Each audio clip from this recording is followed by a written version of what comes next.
So guys, I have reached G1 in RTA.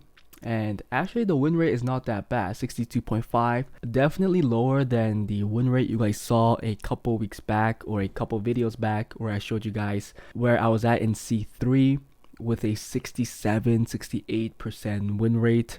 As I kept playing, there were definitely people that knew how to deal with the comp that I was going. They knew that I overall didn't have enough damage. Either banning out the Kinky or banning out a second damage dealer was the trick to overcome my draft. So I was losing a lot there.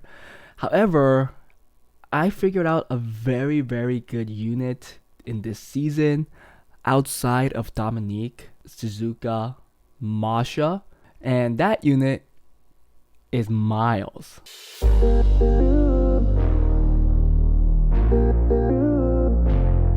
Hey guys, before we start the video, if you guys are interested in getting advice and help from me and other Summoners War players, feel free to join my Discord where the link is in the descriptions below.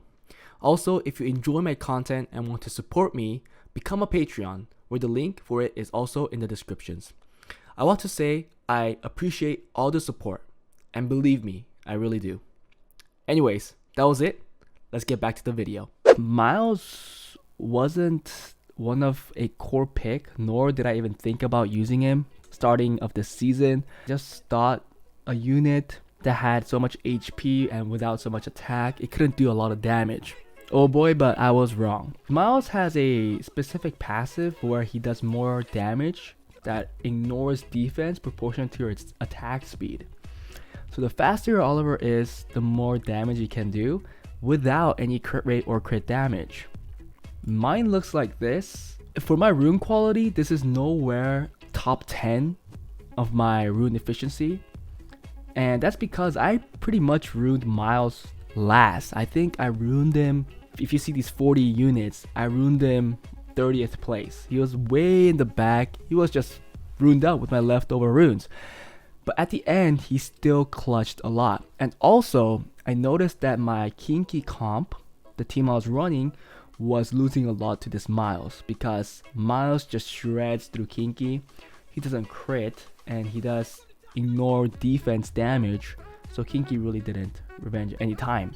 Knowing that, I had to either steal the Miles or ban it, and because I had him, like, why not use him? And then once I started using him, he was amazing. But let's go look at some of the battles.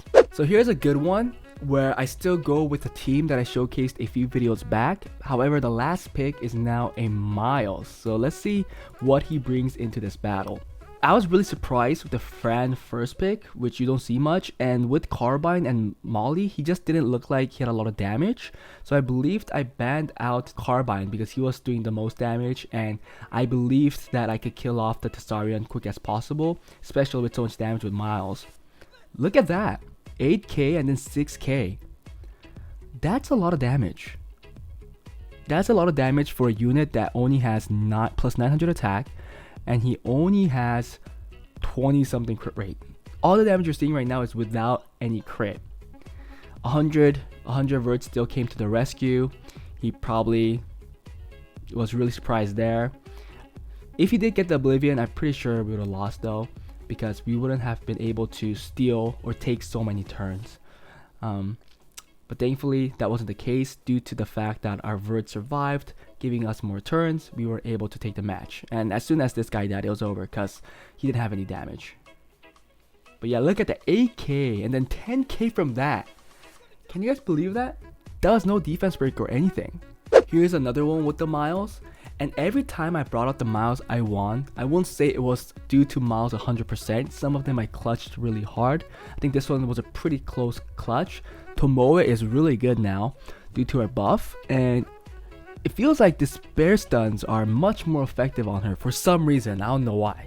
I almost lost to this. Miles was banned out here because it was definitely a counter pick for his team, being a water unit that does so much damage to all of his team. But let's see how this goes. This is my usual team that I got the C3 like 68% win rate with, and I was able to win this with the same team. Barbara, which is his main damage dealer, was pretty much dismounted really quickly. I am not that scared of bulwarks these days, even when I pick the Riley, since I believe that I could bring out more damage and out sustain the heal that he's getting with the Riley heal. However, I was really surprised here. I didn't think that my Kinky would be this slow already at this state, and the stuns would just keep coming in, and Kinky died. Kinky eventually died, so I thought I was gonna lose. However, again, my Verd, my triple revenge 100 res Verd clutched here, and I think at the end it was just with the Moor and the Juno, and thankfully the Moor, due to his passive, due to him being a water element, beat the Juno, which got me the win. Let's just ram through this because that's exactly what happens. It's only the Juno and the Moor left, and even after the nerf buff of Juno, I was able to win. Maybe she wasn't on 100 crit because she was missing a lot of crit rates. I mean, a lot of critical hits. But I mean, the Moor is a water unit. You see that I'm constantly giving the Bulwark stacks. However, I believed again that I was going to be able to out sustain him, and I think I was able to use the attack buff more in my advantage to get the win. So here the Bulwark dies, and that's about it. Oh, so it was Bulwark and it was Riley and Moor against the Juno. So the Moor should win because I'm getting constant heals while she's not. So that was that win. So it really wasn't a Miles showcase, but Miles was the counter pick that allowed my entire team that I wanted to go through. So it was a pretty much good pick. Another one here with Bacon. His account name seems very familiar as well. Go to casual Moor pick. I'm not that scared of Oliver Masha because I just banned the Oliver. Here I just banned the Oliver. And yeah, both of us don't have any sustain. He banned my Riley, so he's not really getting too many stacks for the Bulwark. With the Leo, he's not doing too much damage. It felt good. It felt good until I missed this. And I was like, holy crap, I failed. But two of my units here are on 100 resistance. So we were really lucky here that she didn't get any defense breaks. We get the counter. We were really, really lucky. And you'll just see how much damage the Mile does starting at this point. 7k. She procs though, so that was kind of tilting. There you go. We resisted the stun. More turn cycling. Look at that. 5k. She's dismounted. Stun there. And it's pretty much over. My Leo is not a crit damage Leo. Crit damage Leo, by the way, guys. My Leo is not a crit damage Leo. He got the defense break this time, but we were able to steal the turn with the passive. And I think Miles just kills.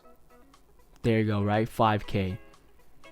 So she's dead. And seeing that the Miles is alive and it's against the Masha, eats up the Masha like a joke. Yeah, the fact that Leo is still alive, I think, was very pressuring for him. And because of that, because he wasted so many turns on the Leo, I was able to take the win. Another fight here with the Miles, and I don't remember if Miles was banned. Very common Masha Oliver. This is my pretty much first 3 picks if I see Masha Oliver. And then I saw 2 fire units with the Abelio, and it felt good with the Miles.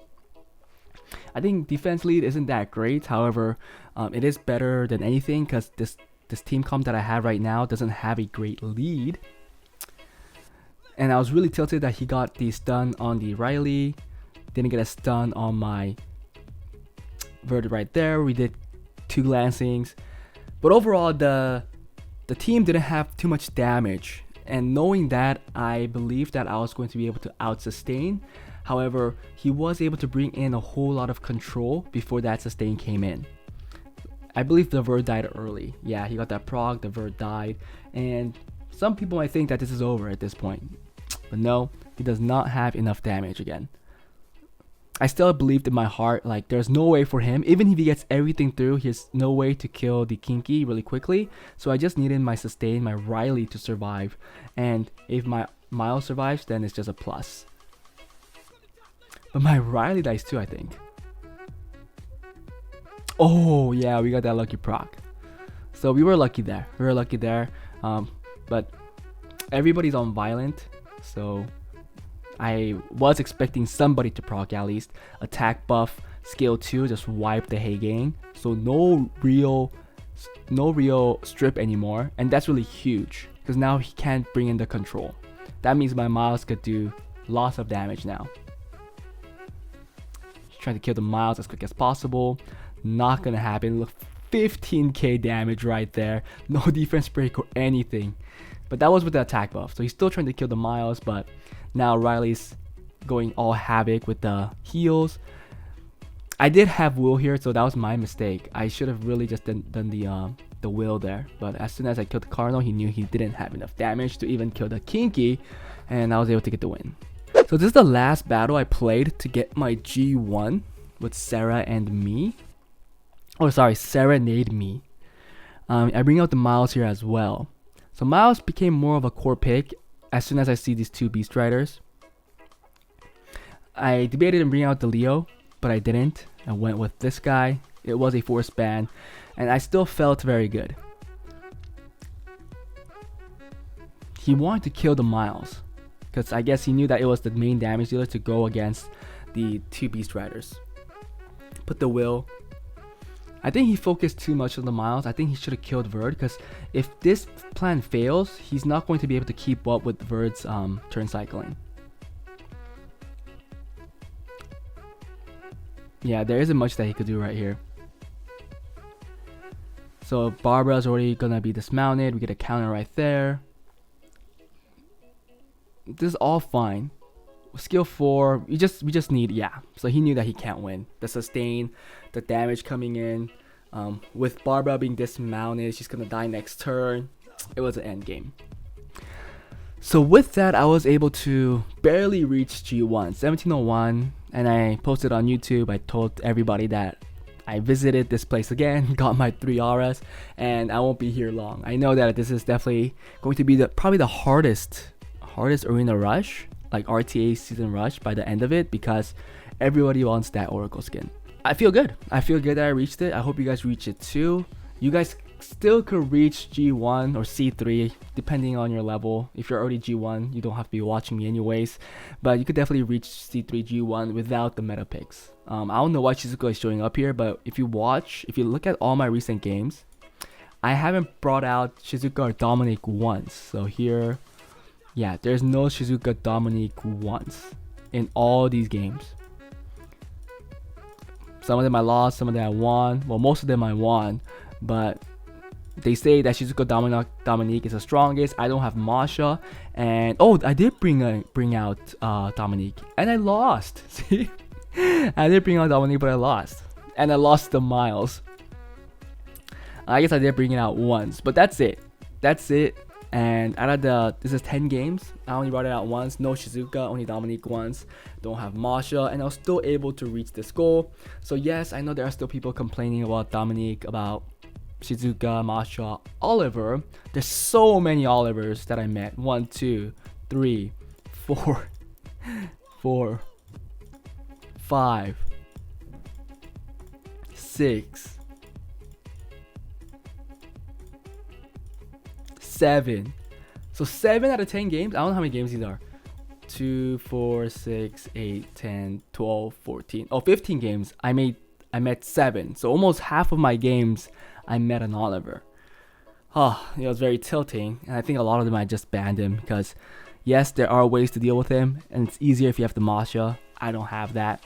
And just out sustaining him is harder than you think, because violent procs are kind of too strong right now. Hope you guys enjoyed it, and I'll see you guys in the next one. Bye.